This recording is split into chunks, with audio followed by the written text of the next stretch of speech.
地方實在聽過太多不同的鬼故事。當然，在我小學6年級畢業前的這次宿營之前，對這個宿營所知的絕對是零。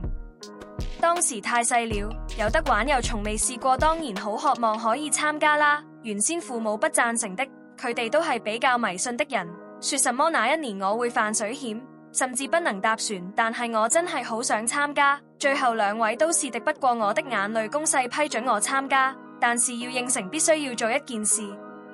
就是搭船去及回來的時候，喺冇人見到的情況下掉個錢落海，數目不限，2毫子或2蚊都可以。原來這些叫做留下買路錢，希望順利度過。我當然照做啦，幸好最後我都是平安回家。雖然說平安回家，但宿營的過程中都是有些奇怪經歷。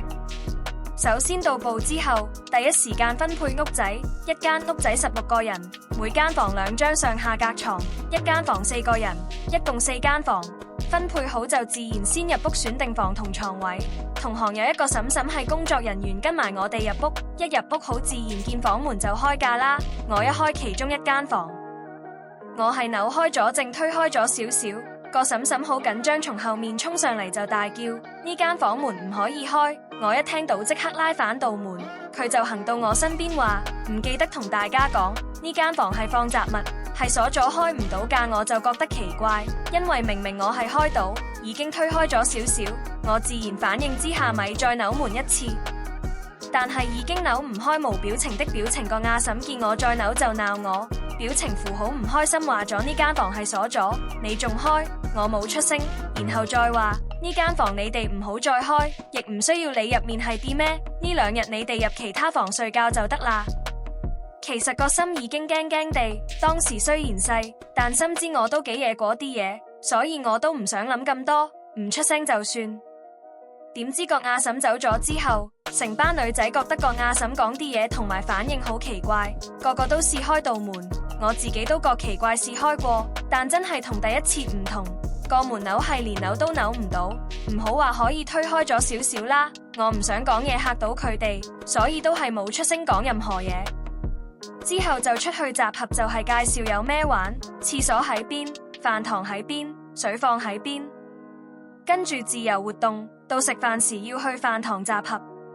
我哋同屋仔有7、8個人冇去玩，只係回程返去間房，點知就發現原來屋外有個玻璃窗係望到嗰間唔俾開嘅房入面，於是大家都好奇去睇，嗰度冇一間房咁大，最奇怪有部鋼琴喺度，仲有啲木凳放喺鋼琴上面，但明顯布滿塵，仲有蜘蛛網，應該好耐冇人開過入去。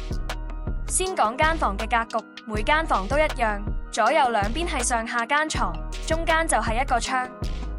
夜晚食飯之後，所有人返晒屋仔，有人就提起去過其他同學嘅屋，只得我哋住嗰間有個咁嘅房。我哋又將我哋見到的講佢哋知，當然冇任何結論。晚上11點正就要我哋全部人關全屋嘅燈唔可以開，其實個個都瞓唔着，但都冇計焗住瞓。頭一晚雖然屋外間中有怪聲，例如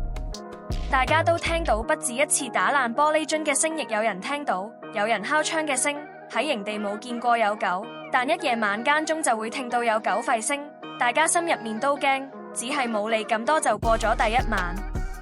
有些時候總係最後一晚先有事，直接就講第2晚夜晚11點，同樣關燈。我準備咩都當聽唔到，瞓覺就算。點知其中一個瞓近窗口的同學就話，又話11點後咩活動都唔俾做嘅，點解阿 Sir 同幾個同學喺出面打羽毛球㗎？